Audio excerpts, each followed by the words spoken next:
We're looking at strategies the management of a business can use to try and improve the stock turnover. The second set of strategies, these are strategies that lead to an improvement in the stock turnover due to a decrease in average stock levels. And the three major points are these: shed dead or slow moving stock, and you could use of course the stock cards to identify the dead or slow moving stock, so that would lead to a reduction in average stock levels. You could move to a computerized stock control system, and the advantage of that is that it can provide management with better quality stock data and provide it in a more timely manner, so the management can make better decisions on its stock. And a part of that is using this just-in-time stock ordering, and that means that you always have enough stock to meet demand but never excessive stock.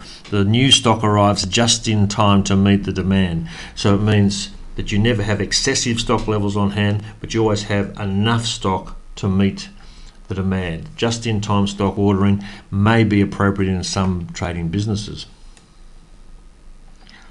Of course, the goal is to provide the optimum stock mix in the optimum quantities. This would certainly lead to a favourable stock turnover.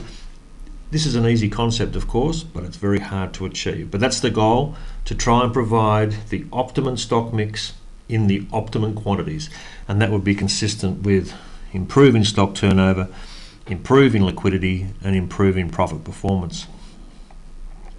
Finally, it's worth noting some possible conflicts.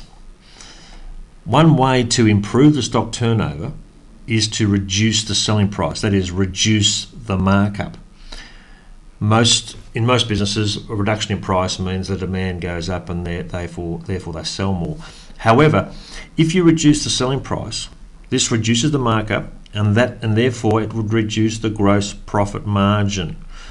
And this is obviously consistent with reducing profitability.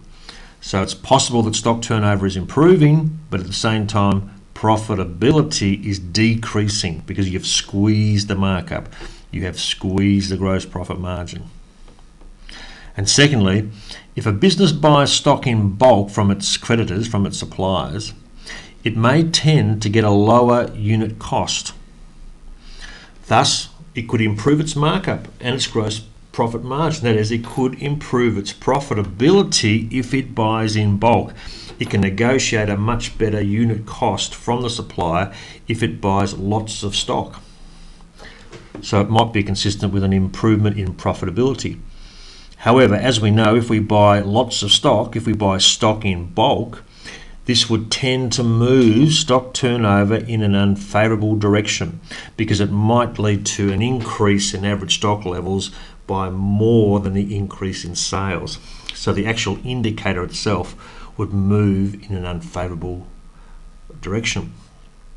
And finally, if you do buy stock in bulk, it's possible that you could also put a negative pressure on your liquidity because that stock has to be paid for. It might be paid for cash up front or delayed by, say, 30 days if you buy it on credit. But if you buy in bulk, it means there's going to be a bulk cash outflow associated with it, and therefore pressure on liquidity.